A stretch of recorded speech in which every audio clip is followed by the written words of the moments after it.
হচ্ছেন রাষ্ট্রপতি ঠিক করবে বিএনপির স্থায়ী কমিটি, চূড়ান্ত হবে সংসদে সেপ্টেম্বরের অধিবেশনে, জানিয়েছেন মন্ত্রীরা। সব বাধা পেরিয়ে স্বনির্ভর ও প্রযুক্তি নির্ভর দেশ গড়ার অঙ্গীকার প্রধানমন্ত্রীর, সেমিকন্ডাক্টর শিল্পকে অগ্রাধিকার খাত ঘোষণা।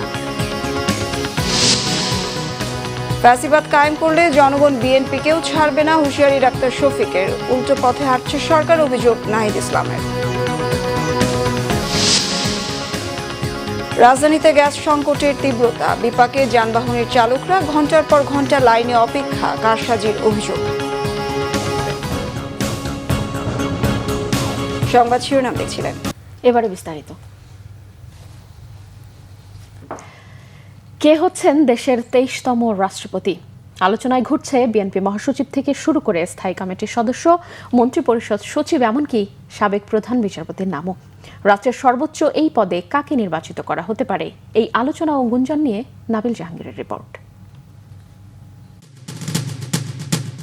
সোশ্যাল মিডিয়ার গুঞ্জন গুজবই সত্যি হলো শুক্রবার, হয়ে গেল মূলধারার গণমাধ্যমের টপ নিউজ।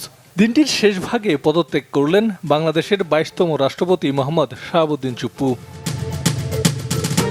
সংবিধান অনুযায়ী পদত্যাগের 90 দিনের মধ্যে জাতীয় সংসদের নতুন রাষ্ট্রপতি নির্বাচন করতে হবে। সংসদের পরবর্তী অধিবেশন সেপ্টেম্বরে, ওই অধিবেশনেই নির্বাচিত করা হবে পরবর্তী রাষ্ট্রপতি। প্রশ্ন ঘুরছে, কে অলংকৃত করতে যাচ্ছেন দেশের 23তম সাংবিধানিক প্রধানের এই পদটি। বিগত দিনে আন্দোলন সংগ্রামে নেতৃত্ব দেয়া, জেল জুলুম ও নির্যাতন ভোগ এবং ক্লিন ইমেজের কারণে রাষ্ট্রপতি হওয়ার তালিকায় সবচেয়ে বেশি আলোচনায় বিএনপি মহাসচিব মির্জা ফখরুল ইসলাম আলমগীর। তৃণমূল থেকে উঠে আসা এই নেতা 2001 সালে জোট সরকারের কৃষি প্রতিমন্ত্রী হিসেবে নিজের স্বচ্ছতাও প্রমাণ করেছেন। বিএনপির দুর্দিনে দলের ভারপ্রাপ্ত মহাসচিব ও পরবর্তীতে মহাসচিবের দায়িত্ব পালন করে দলের আস্থায় আছেন বর্ষিয়ান এই নেতা।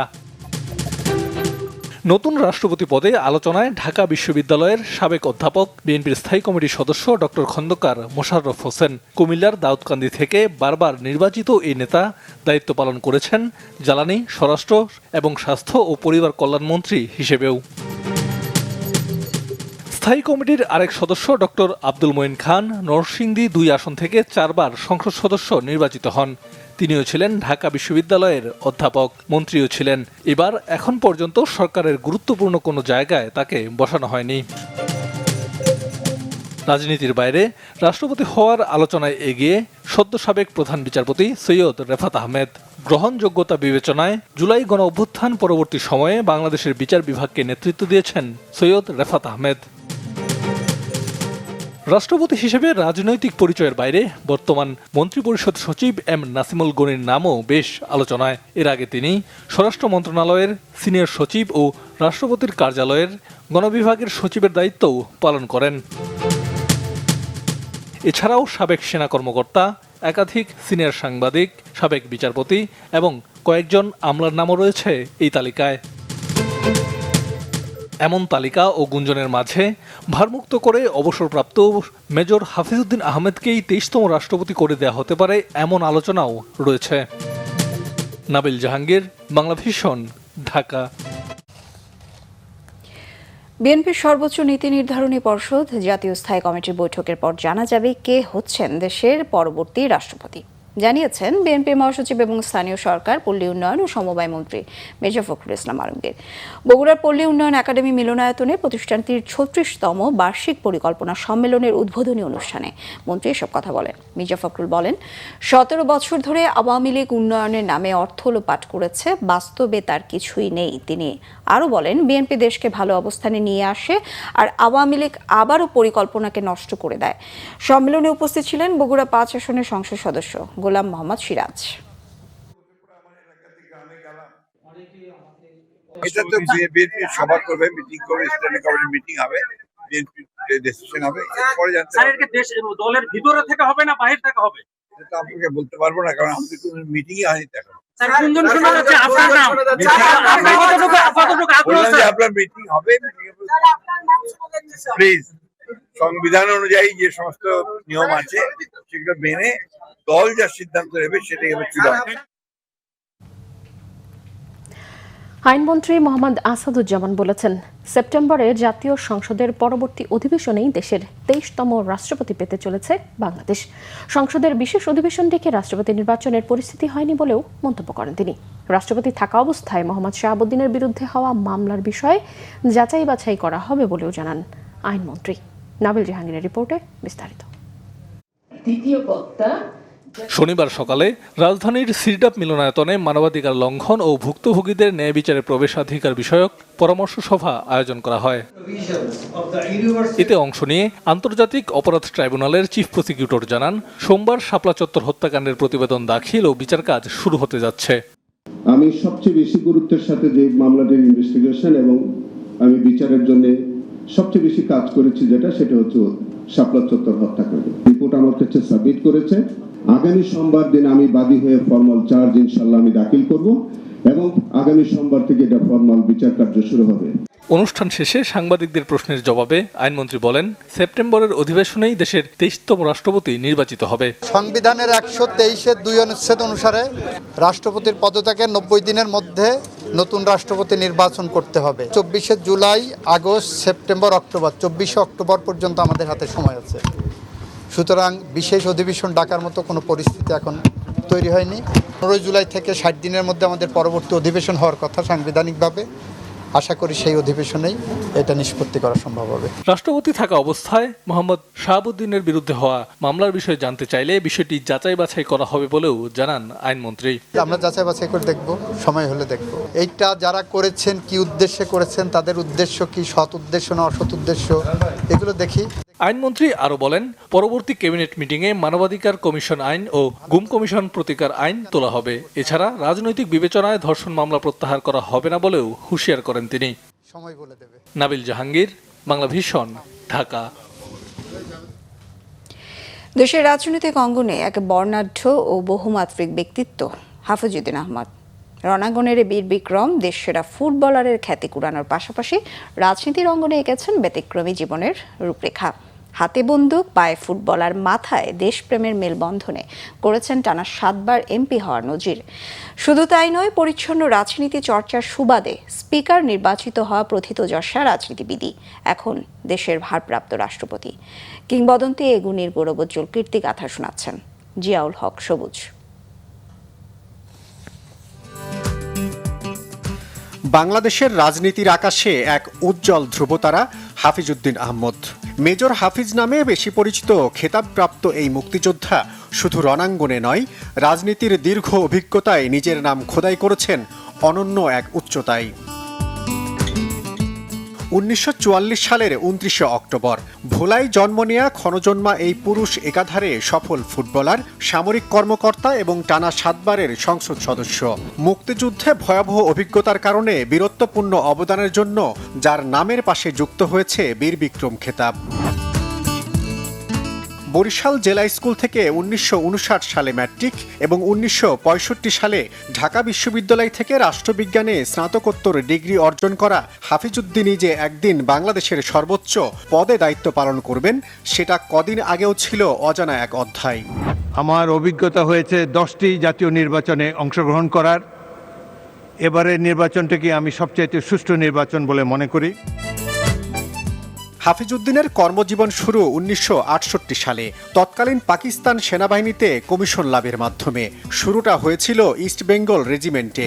1970 সালে পাকিস্তান জাতীয় ফুটবল দলের অধিনায়ক এবং স্বাধীনতা পরবর্তী সময়ে বিভিন্ন ফুটবল দল এবং পরে বাফুফের সভাপতির দায়িত্ব পালন করেন। পরপর 3 বার দ্রুততম মানব বা সেরা দৌড়বিদ হওয়ার গৌরব অর্জন করেন মেজর হাফিজ। তিনি রাষ্ট্রপতি জিয়াউর রহমানের একান্ত সচিব হিসেবেও বছর দেড়েক সফলতার সাথে দায়িত্ব পালন করেন। তার দৌড়ের গতি রাজনীতিতেও ছড়ায় আলোর দুতি। সামরিক বাহিনী থেকে অবসরের পর রাজনীতিতে পা রাখা হাফিজউদ্দিন আহমদ 1986 সালে প্রথমবার সংসদ সদস্য নির্বাচিত হন। এলাকার উন্নয়নে নিবেদিত প্রাণ বিএনপির স্থায়ী কমিটির সদস্য হাফিজউদ্দিন আহমদ রেকর্ড সংখ্যক টানা 7 বার সংসদে যাওয়ার গৌরব অর্জন করেন। গণতন্ত্র ছাড়া তো বাংলাদেশের উন্নয়ন সম্ভব না, গণতন্ত্র ছাড়া মুক্তবুদ্ধির চর্চাও সম্ভব না। খেলার মাঠ, রণাঙ্গন কিংবা রাজনীতির মঞ্চ সব ক্ষেত্রে সমান সফল হাফিজউদ্দিন আহমদ। দীর্ঘ রাজনৈতিক জীবনে বিএনপি সরকারের গুরুত্বপূর্ণ মন্ত্রী প্রতিমন্ত্রীর দায়িত্ব পালন করেছেন। দলীয় ফোরামেও রয়েছে সফলতার স্বাক্ষর। এরই ধারাবাহিকতায় তারেক রহমানের বর্তমান মন্ত্রিসভায় শুরুতে মুক্তিযুদ্ধ বিষয়ক মন্ত্রীর দায়িত্ব পেলেও 12ই মার্চ তাকে নিতে হয় স্পিকারের শপথ। আমি হাফিজউদ্দিন আহমদ বীর বিক্রম। আমি আইন অনুযায়ী সংসদের স্পিকারের কর্তব্য এবং কখনো আহত হইলে রাষ্ট্রপতির কর্তব্য বিশ্বস্ততার সহিত পালন করিব। সত্য ও ন্যায়ের পথে সদা তৎপর স্পিকারের দৃঢ় মনোবলের কারণেই সরকারি ও বিরোধী দলের কাছে তিনি আজ আস্থার প্রতীক। সরকারি দল বিরোধী দল উভয় পক্ষ থেকেই যথেষ্ট সম্মানিতপূর্ব প্রদর্শন করা হয়েছে, ভবিষ্যতেও হবে। বহুমুখী প্রতিভার অধিকারী হাফিজউদ্দিন আহমদ বীর বিক্রম উপাধি পাওয়ার পাশাপাশি 1980 সালে জাতীয় ক্রীড়া পুরস্কার এবং ফিফার অর্ডার অফ মেরিট পুরস্কার পান। ব্যস্ততার ফাঁকেও গণতন্ত্র রিমান্ডে এবং রক্তে ভেজা 71 সহ বেশ কয়েকটি গ্রন্থ রচনা করেন তিনি। পারিবারিক জীবনে সহধর্মিণী দিলারা হাফিজ ছিলেন তার 54 বছরে পথ চলার সঙ্গী, যাকে স্পিকারের আসনে বসার কয়েকদিনের মধ্যেই হারান হাফিজউদ্দিন। 2 ছেলে ও 1 মেয়ের জনক সফল ব্যক্তিত্ব হাফিজউদ্দিন আহমদই এখন রাষ্ট্রের শীর্ষ অভিভাবক। রাষ্ট্রপতি মোহাম্মদ শাহাবুদ্দিন পদত্যাগ করায় পরবর্তী প্রেসিডেন্ট নির্বাচনের আগ পর্যন্ত তাকেই সামলাতে হচ্ছে রাষ্ট্রপতির গুরুদায়িত্ব। আমি জাতীয় সংসদের স্পিকার হিসাবে এই পদত্যাগপত্র গ্রহণ করেছি। জিয়াউল হক সবুজ, বাংলা ভিশন, ঢাকা। প্রধানমন্ত্রী তারেক রহমান বলেছেন, সরকার সেমিকন্ডাক্টর শিল্পের জন্য ব্যবসা বান্ধব পরিবেশ তৈরিতে সর্বাত্মক পরিকল্পনা বাস্তবায়নের কাজ শুরু করেছে। তিনি বলেন, বর্তমান সরকার এমন একটি বাংলাদেশ গড়তে চায় যেই বাংলাদেশ হবে স্বনির্ভর, সমৃদ্ধ এবং প্রযুক্তি নির্ভর। এই সম্মেলনের মাধ্যমে সরকার বর্তমান এবং ভবিষ্যৎ প্রজন্মের সামনে একটি মেধাভিত্তিক বাংলাদেশের সম্ভাবনার বার্তা পৌঁছে দিতে চায়। আহমেদ সরোয়ারের রিপোর্ট। রাজধানীতে শুরু হয়েছে দুদিনের ন্যাশনাল সেমিকন্ডাক্টর সিম্পোজিয়াম এবং biotechnology, electronics, AI and robotics summit. বিজ্ঞান ও প্রযুক্তি মন্ত্রণালয় এবং বাংলাদেশ সেমিকন্ডাক্টর ইন্ডাস্ট্রি অ্যাসোসিয়েশন আয়োজিত এই সামিটে প্রধানমন্ত্রী বলেন, এটি সাধারণ কোনো সম্মেলন নয়, বরং এই সম্মেলন আগামীর প্রযুক্তি নির্ভর বাংলাদেশ বিনির্মাণের অন্যতম কারিগরদের মিলন মেলা। সম্মেলনে দেশি বিদেশি প্রযুক্তি বিশারদগণের উপস্থিতি সেমিকন্ডাক্টর শিল্পের সাথে জড়িতদের জন্য অবশ্যই অনুপ্রেরণাদায়ক বলে অভিহিত করেন প্রধানমন্ত্রী। বর্তমান সরকার এমন একটা বাংলাদেশ গড়তে চায় যে বাংলাদেশটি হবে স্বনির্ভর, সমৃদ্ধ এবং প্রযুক্তি নির্ভর। এই সম্মেলনের মাধ্যমে আমরা বর্তমান এবং ভবিষ্যৎ প্রজন্মের সামনে আমাদের সর্বোচ্চ যে চেষ্টা, সেটা হচ্ছে একটা মেধা ভিত্তিক বাংলাদেশের সম্ভাবনার বার্তাটা পৌঁছে দেওয়া। সমগ্র পৃথিবী বা বিশ্ব একটা এমন সন্ধিক্ষণে দাঁড়িয়ে আছে যেখানে কৃত্রিম বুদ্ধিমত্তা, রোবোটিক্স এবং স্বয়ংক্রিয় প্রযুক্তি মিলেমিশে চতুর্থ এবং পঞ্চম শিল্প বিপ্লবের ভিত্তি রচনা করছে। কম বেশি হয়তো আমাদের একটু ধারণা আছে, বিশেষ করে আমরা যারা এই ফিল্ডে কাজ করি না, আমাদের সামগ্রিকভাবে একটি ধারণা আছে যে বর্তমানে সেমিকন্ডাক্টরটা শুধু একটা শিল্পই নয়, এটা বোধহয় খুব সম্ভবত আধুনিক সভ্যতার একটা ভিত্তি। তারেক রহমান বলেন, নিজেদের মেধা এবং উদ্ভাবনী শক্তি দিয়ে প্রযুক্তি নির্ভর বিশ্বে বাংলাদেশের সামনেও সম্মানজনক অবস্থান তৈরির এখনই সময়। বাংলাদেশের 3000-এরও বেশি সেমিকন্ডাক্টর পেশাজীবী বর্তমানে বিভিন্ন দেশের বড় বড় প্রযুক্তি কোম্পানি, গবেষণা প্রতিষ্ঠান এবং বিশ্ববিদ্যালয়ে যোগ্যতার প্রমাণ রেখে চলেছেন। বিশ্ব স্বীকৃত এইসব মেধাবীদেরকে বাংলাদেশের সমৃদ্ধির পথে আরও গভীরভাবে যুক্ত করার ব্যাপারেও সরকারি বেসরকারি পর্যায় থেকেই উদ্যোগ নেওয়া জরুরি। 2030 সালের দিকে বিশ্বে গ্লোবাল সেমিকন্ডাক্টরের বাজার $1 ট্রিলিয়ন কাছাকাছি পৌঁছবে, এরকমই যারা এই ব্যাপারে এক্সপার্ট তারা ধারণা করছেন। তবে খুব সম্ভবত 2026 সালের মধ্যেই এই লক্ষ্যমাত্রার কাছাকাছি পৌঁছে গিয়েছে। সুতরাং এই মার্কেটে প্রবেশ করার জন্য বাংলাদেশের সামনে একটা অপার সম্ভাবনা এবং সুযোগ বিদ্যমান। আমি দৃঢ়ভাবে আশা করি 2030 সালের মধ্যে সেমিকন্ডাক্টর শিল্প থেকে রফতানি আয়ের যে লক্ষ্যমাত্রা নির্ধারণ করা হয়েছে, ইনশাল্লাহ বাংলাদেশ সেটা পূরণ করতে সক্ষম হবে। আজকের এই সামিটে আমি আবারও নিশ্চিত করতে চাই আপনাদের কাছে, বর্তমান সরকার ইতিমধ্যে সেমিকন্ডাক্টর শিল্পের জন্য ব্যবসা বান্ধব তৈরিতে, পরিবেশ তৈরিতে সর্বাত্মক পরিকল্পনার বাস্তবায়নের কাজ শুরু করেছে। বিনিয়োগ বান্ধব নীতি, কর সুবিধা, বন্ডের সুবিধা প্রদান এবং বিশেষায়িত অবকাঠামো নিশ্চিত করতে সরকার প্রতিনিয়ত চেষ্টা করছে কাজ করার জন্য। সম্মেলন উদ্বোধনের পর প্রধানমন্ত্রী বিভিন্ন স্টল ঘুরে দেখেন। আহমেদ সরওয়ার, বাংলা ভিশন, ঢাকা। তৃণমূলের সংগঠন শক্তিশালী রাখতে ধারাবাহিক বৈঠকের অংশ হিসেবে রংপুর বিভাগের মাঠ নেতাদের সাথে মতবিনিময় করেছেন দলের চেয়ারম্যান প্রধানমন্ত্রী তারেক রহমান। শনিবার বিকেলে বিএনপির গুলশান কার্যালয়ে বৈঠক অনুষ্ঠিত হয়। বৈঠকের বিষয়ে প্রধানমন্ত্রীর অতিরিক্ত প্রেস সচিব আতিকুর রহমান রুমন জানান, দলকে সংগঠিত রাখতে ধারাবাহিক বৈঠকের অংশ হিসেবে এই মতবিনিময় সভা করেছেন দলের চেয়ারম্যান। আরও জানান, এসব মতবিনিময় সভার মধ্য দিয়ে তৃণমূল পর্যায়ে সংগঠনের খোঁজ খবর নেওয়া ও প্রয়োজনীয় নির্দেশনা দিচ্ছেন তারেক রহমান। রংপুর মহানগর, রংপুর, নীলফামারী, কুড়িগ্রাম, গাইবান্ধা ও লালমনিরহাট জেলার নেতারা এই বৈঠকে অংশ নেন। এছাড়া বৈঠকে বিএনপির সিনিয়র যুগ্ম মহাসচিব রুহুল কবির রিজভী, সাংগঠনিক সম্পাদক আসাদুল হাবিব দুদু, সহ সাংগঠনিক সম্পাদক আব্দুল খালেক উপস্থিত ছিলেন।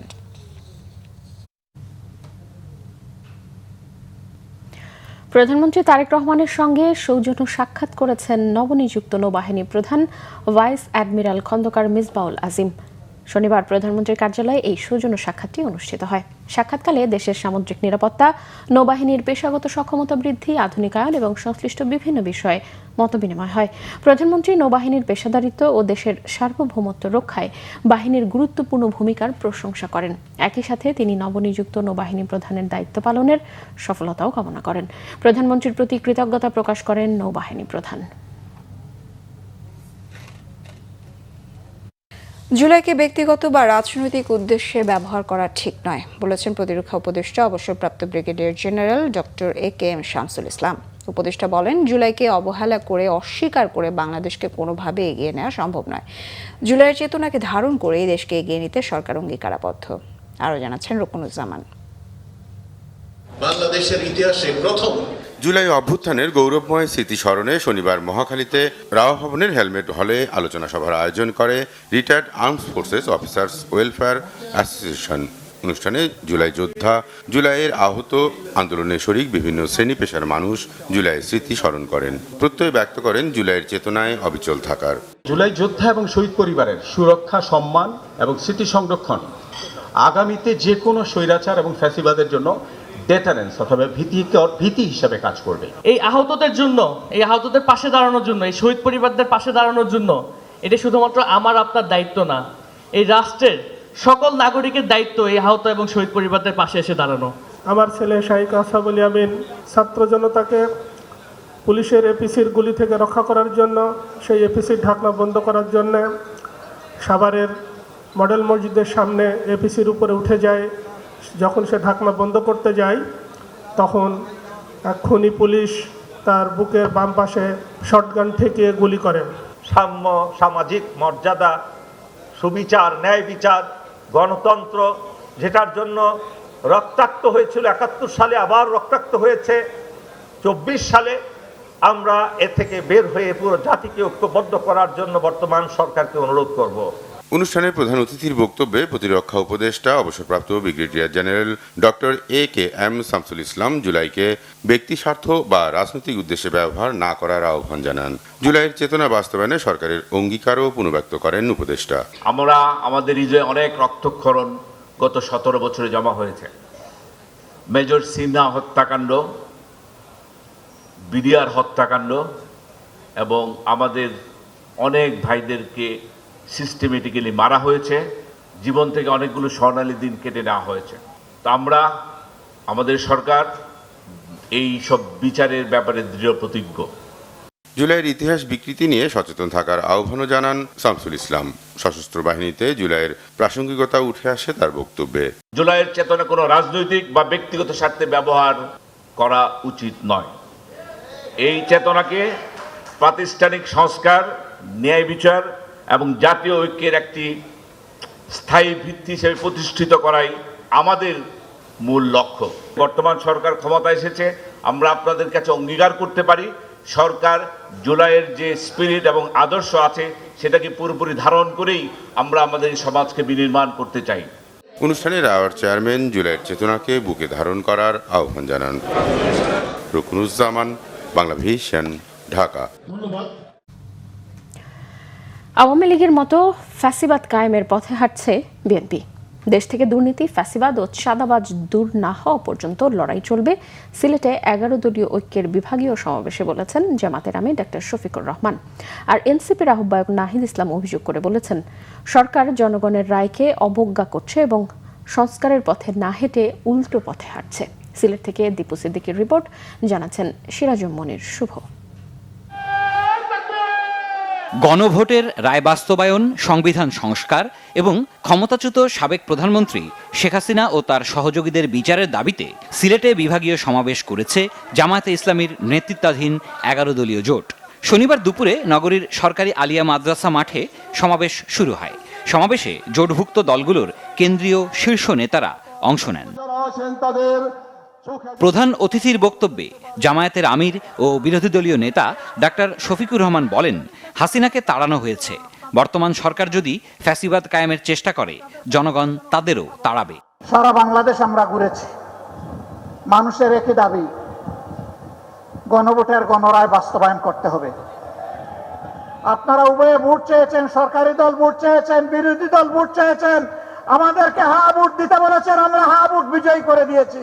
এখন আমাদের হা ভোটের বাস্তবায়ন দেখতে চাই। গণভোটের গণরায় বাস্তবায়ন করেই আমাদের আন্দোলন ইনশাল্লাহ সফলতার দ্বার প্রান্তে পৌঁছবে। বাংলাদেশে আমরা আর কোনো ফ্যাসিবাদ চাই না। সমাবেশে বক্তব্য রাখেন এনসিপির আহ্বায়ক নাহিদ ইসলাম এবং এবি পার্টির সাধারণ সম্পাদক ব্যারিস্টার আসাদুজ্জামান ফুয়াদ সহ জোটের কেন্দ্রীয় নেতারা। নাহিদ ইসলাম অভিযোগ করেন, সরকার জনগণের রায়কে অবজ্ঞা করছে এবং সংস্কারের পথে না হেঁটে উল্টো পথে হাঁটছে। তারা এখন শুধু সংশোধন চিনে, আর কিছু চিনে না। এবং বিএনপি সমর্থিত কিছু দালাল বুদ্ধিজীবী তারাও প্রচার করছে দেশে সংশোধন প্রয়োজন, সংস্কার প্রয়োজন নেই। কিন্তু দেশের মানুষ সংস্কারের জন্যই জীবন দিয়েছে। ইভেন এই বিএনপি গত 16 বছর ধরে সংস্কারের মূলা ঝুলিয়ে, 31 দফার মূলা ঝুলিয়ে জনগণের সাথে প্রতারণা করেছে। তার দাবি, প্রয়োজনীয় সংস্কার না করায় দেশের অর্থনৈতিক সংকট মোকাবিলায় সরকার আন্তর্জাতিক সহযোগিতা পাচ্ছে না। সকাল থেকেই খণ্ড খণ্ড মিছিল নিয়ে সমাবেশে যোগ দেন সিলেট বিভাগের বিভিন্ন জেলা ও উপজেলা থেকে আসা নেতাকর্মীরা। সিরাজুম মনির শুভ, বাংলা ভিশন, নিউজ ডেস্ক। রাজধানীতে গ্যাস সংকট তীব্র হচ্ছে। বিপাকে পড়েছেন সিএনজি ও গ্যাস চালিত যানবাহনের চালকরা। ঘন্টার পর ঘন্টা লাইনে অপেক্ষা করেও মিলছে না কাঙ্ক্ষিত গ্যাস। ফলে একদিকে যেমন কমছে আয়, অন্যদিকে মালিকের দৈনিক জমা ও সংসারের খরচ মেটাতে হিমশিম খেতে হচ্ছে তাদের। চালকদের অভিযোগ, কৃত্রিম সংকট তৈরি করা হয়েছে। আরও জানাচ্ছেন ওমর ফারুক। তেলের পর এবার গ্যাস পাম্পে দীর্ঘ হচ্ছে যানবাহনের সারি। ঘন্টার পর ঘন্টা অপেক্ষা করেও পাচ্ছে না কাঙ্ক্ষিত গ্যাস। ফলে চালকদের কপালে চিন্তার ভাঁজ, কিভাবে চলবে সংসার। গাড়ি না চললেও থেমে নেই হিসেবের খাতা। মালিকের প্রতিদিনের জমা ঠিকই গুনতে হচ্ছে চালকদের। একদিকে আয় নেই, অন্যদিকে জমার চাপ। সংসারের বাজার, সন্তানের পড়াশোনা, ঘরের খরচ সবকিছুই যেন অনিশ্চয়তার অন্ধকারে। আমাদের বউ বাচ্চাও পালতে পারবো না, মহাজন তো 1 টাকাও নেয় না, শুধু প্রাইভেটে গায়ে দেয়। আমাকে সিএনজি ড্রাইভারের সাথে খুব অত্যাচার করে এই পাম্প দারোয়ানেরা, বুঝছেন। ফ্যামিলি চালা খুব টাফ ব্যাপার, এখন ভাড়া মারা যায় না ভাই, জমা ওঠে না গাড়ির। কিভাবে জমা দেবো আর কিভাবে সংসার চালাবো? মালিকের 400 টাকা দিয়ে তো আমরা পাই না, আমরা খুব বিপদে আছি। গ্যাস সংকটের কারণ নিয়ে রয়েছে ভিন্ন ভিন্ন বক্তব্য। চালকরা বলছেন, কৃত্রিম সংকট তৈরি করে দাম বাড়ানোর চেষ্টা চলছে। এ পর্যন্ত প্রায় 8টা-6টা পাম্প ঘুরলাম, প্রায় 4-5টা পাম্প বন্ধ। অবশেষে আমি হলি ফ্যামিলি মগবাজার আইসা সিরিয়াল দিয়ে প্রায় 3 ঘন্টা 48 মিনিট পরে আমি এখন পাম্পের ভিতরে ঢুকতে পারলাম। প্রতিটা পাম্পেই আঙ্গর কোনো সিরিয়াল নাই। আমরা 50 টাকা 100 টাকা ঘুষ দিয়া এরকম করে গাড়ি লয়ে আমরা চালাইতেছি। হয়তো পামালারা গ্যাস দাম বাড়ানোর জন্য এই সংকটটা আর কি দেখা যাচ্ছে। 125 টাকার গ্যাস পাইছি, 2:30 বাজে আইয়া, এখন আবার গাড়িতে গ্যাস নাই। গ্যাস যা পায় তাতে আমাদের গাড়ি চলে না। গ্যাসের সংকট দিচ্ছে, গ্যাসের দামটা বাড়াইলে আর সংকট থাকবো না। লাইনে গ্যাস নাই, রাত জায়গায় গ্যাস নিতে হয়, ভাড়া যাত্রীদের কাছে ভাড়া চাইলেও ভাড়া পাই না আমরা। তবে পাম্প সংশ্লিষ্টরা বলছেন, লাইনে পর্যাপ্ত গ্যাস সরবরাহ না থাকার বিষয়টি। এই সংকটটা এরকম ছিল না, আর যে চাপ মনে হয় না মানে এটা কবে ঠিক হবে জানি না। এটা মনে হয় সরকারের একটু দেখা দরকার। আগে এরকমটা ছিল না, এখন ইদানিং এই 2-3 দিন একটু বেশি প্রবলেম দিচ্ছে। যেখানে 220 টাকা পেশার কথা সেখানে পেশা আছে মাত্র 100। 1 সপ্তাহ ধরে গ্যাস পাচ্ছি না, বুঝছেন। রাত তো একটু, তাহলে দিনের বেলা গ্যাস থাকে না। কক্সবাজারের মহেশখালীতে একটি ভাসমান এলএনজি টার্মিনালে কারিগরি সমস্যার কারণে দৈনিক 45 থেকে 50 কোটি ঘনফুট গ্যাসের সরবরাহ বন্ধ রয়েছে। এতে ক্ষতির মুখে কলকারখানা, ব্যাহত হচ্ছে উৎপাদন। ওমর ফারুক, বাংলা ভিশন, ঢাকা। তথ্য ও সম্প্রচার মন্ত্রী জহিরুদ্দিন স্বপন বলেছেন, কৃত্রিম বুদ্ধিমত্তা বা এআই এরই মধ্যে দেশের তথ্য, যোগাযোগ ও ডিজিটাল প্ল্যাটফর্মের একটি অত্যন্ত গুরুত্বপূর্ণ অংশ হয়ে উঠেছে। এটিকে সঠিকভাবে বোঝা এবং দীর্ঘমেয়াদে কিভাবে কার্যকর ও দায়িত্বশীলভাবে ব্যবহার করা যায়, এটাই এখন বড় চ্যালেঞ্জ। শনিবার রাজধানীর একটি হোটেলে global conference AI leadership and flagship Prestige award 2026 অনুষ্ঠানে তিনি কথা বলেন। তথ্যমন্ত্রী বলেন, কৃত্রিম বুদ্ধিমত্তার জ্ঞান না থাকলে যে কোনো সময় বুমেরাং হয়ে যেতে পারে। কৃত্রিম বুদ্ধিমত্তাকে বন্ধু হিসেবে নেওয়ার কথাও বলেন তিনি। মন্ত্রী বলেন, দীর্ঘদিন ধরে মানবজাতি সভ্যতার উন্নয়ন এবং কখনো কখনো তার অবক্ষয়ের জন্য দায়ী ছিল, কিন্তু সভ্যতার পথ চলায় মানুষ এখন আর একা নয়। মানুষের পাশাপাশি কৃত্রিম বুদ্ধিমত্তাও একটি গুরুত্বপূর্ণ ভূমিকা পালন করছে। যৌথভাবে আমরা এই ধরনের উদ্যোগকে কাজে লাগিয়ে সুনির্দিষ্টভাবে আমাদের কর্মপরিকল্পনাকে আমরা হাজির করতে পারবো। আমাদের দেশের শিক্ষা ব্যবস্থা, আমাদের দেশের তথ্য ব্যবস্থাপনা, আমাদের দেশের বিজ্ঞান, আমাদের দেশের গবেষণা, সব ক্ষেত্রেই কৃত্রিম বুদ্ধিমত্তাকে আমরা যাতে বন্ধু হিসাবে পাই। কারণ কৃত্রিম বুদ্ধিমত্তাকে বন্ধু হিসাবে পাওয়া এবং ধরে রাখাটাই কিন্তু এখন সবচেয়ে বড় চ্যালেঞ্জ। আওয়ামী লীগ ইতিহাসকে বিকৃত করেছে এবং ক্ষমতায় এসে দেশের বিভিন্ন অর্জন নিজেদের নামে নেয়ার চেষ্টা করেছে, অভিযোগ করেছেন বিদ্যুৎ ও জ্বালানি মন্ত্রী ইকবাল হাসান মাহমুদ। উত্তরাঞ্চলের 5 জেলা বগুড়া, সিরাজগঞ্জ, গাইবান্ধা, জয়পুরহাট ও নওগাঁর উন্নয়ন, সমস্যা, সম্ভাবনা ও করণীয় শীর্ষক সেমিনারে প্রধান অতিথির বক্তব্যে তিনি এসব কথা বলেন। মন্ত্রী আরও বলেন, শহীদ রাষ্ট্রপতি জিয়াউর রহমানের মতোই তারেক রহমান দেশের ভাগ্য পরিবর্তনে কাজ করছেন। তার নেতৃত্বে বাংলাদেশ এগিয়ে যাবে। আগামী 5 বছরে 10,000 মেগাওয়াট সৌর বিদ্যুৎ উৎপাদনের লক্ষ্যে সরকার কাজ করছে বলেও জানান। সেমিনারে বিশেষ অতিথি ছিলেন জনপ্রশাসন প্রতিমন্ত্রী আব্দুল বারী ও স্থানীয় সরকার প্রতিমন্ত্রী মীর শাহ আলম। বাগেরহাটের মোরেলগঞ্জ উপজেলা স্বাস্থ্য কমপ্লেক্সের বাথরুমে ছড়িয়ে ছিটিয়ে ঔষধ পড়ে থাকতে দেখে ক্ষোভ প্রকাশ করেছেন স্বাস্থ্য ও পরিবার কল্যাণ মন্ত্রী সর্দার মোহাম্মদ সাখাওয়াত হোসেন। সকালে স্বাস্থ্য কমপ্লেক্সটি আকস্মিক পরিদর্শনে গিয়ে ত্রুটি বিচ্যুতির বিষয়ে অসন্তোষ প্রকাশ করেন মন্ত্রী।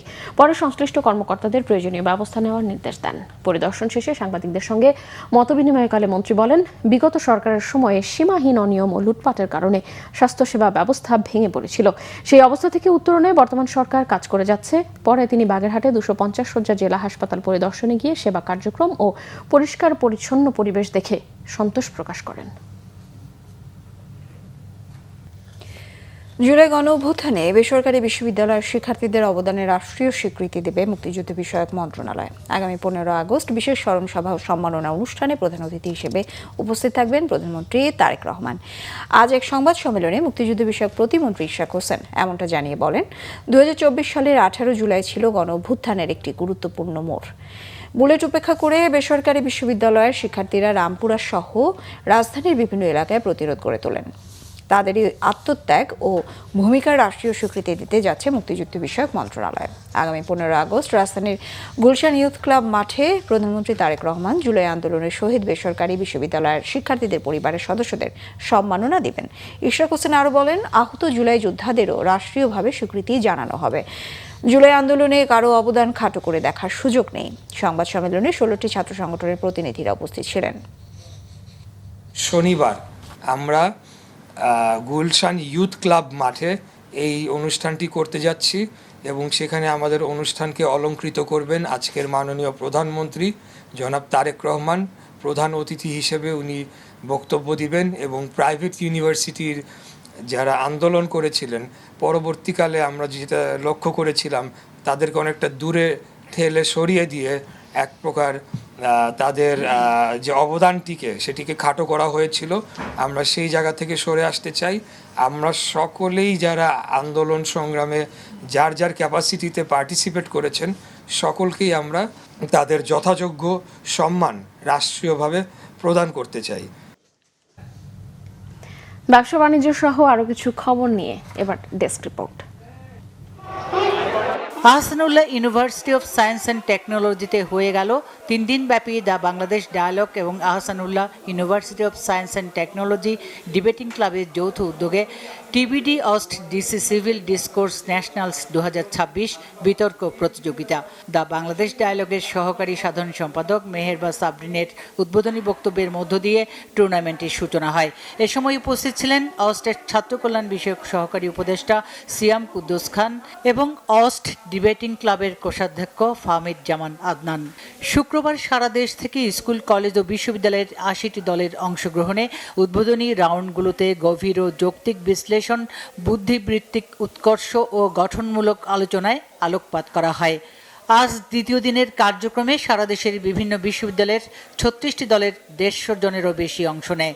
দিনের বিভিন্ন পর্ব শুরু হওয়ার সাথে সাথে অংশগ্রহণকারীরা চিন্তাশীল আলোচনা ও জোরালো যুক্তি উপস্থাপনের পাশাপাশি পারস্পরিক শ্রদ্ধাশীল ও অর্থবহ আলোচনার মূল্যবোধ সমুন্নত রাখেন। অতিবৃষ্টির কারণে ফসলের ব্যাপক ক্ষয়ক্ষতির শিকার নেত্রকোনার মোহনগঞ্জ উপজেলার মল্লিকপুর গ্রামের ক্ষতিগ্রস্ত কৃষক ও অসহায় মানুষের অগ্রণী ডিস্ট্রিবিউশন কোম্পানি লিমিটেড। কোম্পানির উদ্যোগে ক্ষতিগ্রস্ত পরিবারের মাঝে মানবিক সহায়তা ও জরুরি ত্রাণ সামগ্রী বিতরণ করা হয়। এতে প্রধান অতিথি ছিলেন অগ্রণী ডিস্ট্রিবিউশন কোম্পানি লিমিটেডের এক্সিকিউটিভ ডিরেক্টর মতিউর রহমান। বিশেষ অতিথি ছিলেন এক্সিকিউটিভ ডিরেক্টর ওমর ফারুক চৌধুরী। ত্রাণ বিতরণ শেষে অতিথিরা ক্ষতিগ্রস্ত কৃষক ও স্থানীয় বাসিন্দাদের সাথে কথা বলেন এবং তাদের সার্বিক পরিস্থিতির খোঁজ খবর নেন। এ সময় উপকারভোগীরা এই মানবিক উদ্যোগের জন্য অগ্রণী ডিস্ট্রিবিউশন কোম্পানি লিমিটেডের প্রতি আন্তরিক কৃতজ্ঞতা জানান। শনিবার রাজধানীর একটি অভিজাত হোটেলে এসবিএসসি ব্যাংকের অর্ধবার্ষিক ব্যবসা উন্নয়ন সম্মেলন হয়েছে। এতে প্রধান অতিথি ছিলেন ব্যাংকের পরিচালনা পর্ষদের চেয়ারম্যান ইঞ্জিনিয়ার মোহাম্মদ মোখলেসুর রহমান। ব্যাংকের ব্যবস্থাপনা পরিচালক ও প্রধান নির্বাহী এস.এম. মইনুল কবিরের সভাপতিত্বে সম্মেলনে বিশেষ অতিথি ছিলেন ব্যাংকের পরিচালক মোহাম্মদ নাজমুল হক, মোহাম্মদ মাহবুবুর রহমান, এ.কে.এম. দেলোয়ার হোসেন, ইমরুল আনোয়ার, অবসরপ্রাপ্ত মেজর আবু ফতেহ সহ অনেকে। সম্মেলনে জানানো হয় 2026 সালে জুন শেষে এসবিএসসি ব্যাংকের আমানত হয়েছে 12,000 কোটি টাকার বেশি। বর্তমানে ব্যাংকের পরিশোধিত মূলধন দাঁড়িয়েছে 824 কোটি টাকা। BGMEA university of fashion and টেকনোলজিতে বিইউএফটি এসআইসিআইপি কর্মসূচির আওতায় তৃতীয় ব্যাচের উদ্বোধন, প্রথম ও দ্বিতীয় ব্যাচের প্রশিক্ষণার্থীদের সনদ বিতরণ এবং চাকরি মেলা হয়েছে। অনুষ্ঠানে প্রধান অতিথি ছিলেন বিইউএফটির বোর্ড অব ট্রাস্টিজের চেয়ারম্যান ফারুক হাসান। সভাপতিত্ব করেন বিইউএফটির মনোনীত উপাচার্য এবং বিইউএফটি এসআইসিআইপি কর্মসূচির উপদেষ্টা অধ্যাপক ডক্টর ইঞ্জিনিয়ার আইয়ুব নবী খান। বক্তারা দক্ষ মানব সম্পদ উন্নয়ন ও কর্মসংস্থান সৃষ্টিতে বিইউএফটি সিসিপি উদ্যোগের মাধ্যমে শিক্ষা প্রতিষ্ঠান, শিল্প খাত ও নীতি নির্ধারকদের মধ্যে সহযোগিতা আরও জোরদার করার উপর গুরুত্ব আরোপ করেন। নির্বাচনের আগে জামায়াতে ইসলামী শরিয়া আইন বাস্তবায়নের আকাঙ্ক্ষা থেকে সরে গিয়ে গণতন্ত্র প্রতিষ্ঠার পরিকল্পনা নিয়ে গোপনে বিভিন্ন দেশ ও দলের সাথে বৈঠক করে, এমন মন্তব্য করেছেন ইসলামী আন্দোলন বাংলাদেশের আমির মুফতি সৈয়দ মোহাম্মদ রেজাউল করিম। বিকেলে রাজধানীর কাকরাইলে দলের নগর সম্মেলনে তিনি একথা বলেন। বিকেলে রাজধানীর কারওয়ান বাজারে স্বনামধন্য কফি কুকার 7-এর গ্র্যান্ড রিওপেনিং অনুষ্ঠান হয়েছে। 1991 সালে এর পথ চলা শুরু হয় ছোট্ট পরিসরে। রেস্টুরেন্টটির রয়েছে 3 দশকের ঐতিহ্য ও স্মৃতির গল্প। অসংখ্য অফিস কর্মী, ব্যবসায়ী, শিক্ষার্থী আর পথচারীর প্রয়োজনের তাগিদেই জন্ম নেয় এই প্রতিষ্ঠান। কফি কুকার 7-এর 3 দশকের দীর্ঘ পথ চলার মূল মন্ত্র হল উৎকৃষ্ট উপকরণ নির্বাচন, নিজস্ব ও পরীক্ষিত রেসিপি, যত্নশীল প্রস্তুত প্রণালী ও আন্তরিক আতিথেয়তা। অতিবৃষ্টিতে কর্মহীন ও পানিবন্দী মানুষের দুর্ভোগ লাঘবে শরীয়তপুরের নড়িয়া উপজেলার চর আত্রা, নওপাড়া ও সুরেশ্বর ইউনিয়নের 200 অসহায় পরিবারের মাঝে খাদ্য সহায়তা বিতরণ করা হয়েছে। দুপুরে সুরেশ্বর এলাকায় আয়োজিত এই কর্মসূচিতে প্রধান অতিথি ছিলেন শরীয়তপুর 2 আসনের সংসদ সদস্য Mohammad Shafiqur Rahman Kiron. Bangla vision news desk. এই ছিল এখনকার মতো, পরের সংবাদ রাত 1টায় দেখার আমন্ত্রণ রইল। এছাড়া বাংলা ভিশন সংবাদ ও সংবাদ সংশ্লিষ্ট অনুষ্ঠান দেখতে ভিজিট করুন www.bbnews24.com ও facebook.com/banglavisionnews। সাবস্ক্রাইব করুন youtube.com/banglavisionnews। সঙ্গে থাকায় ধন্যবাদ সবাইকে। শুভরাত্রি।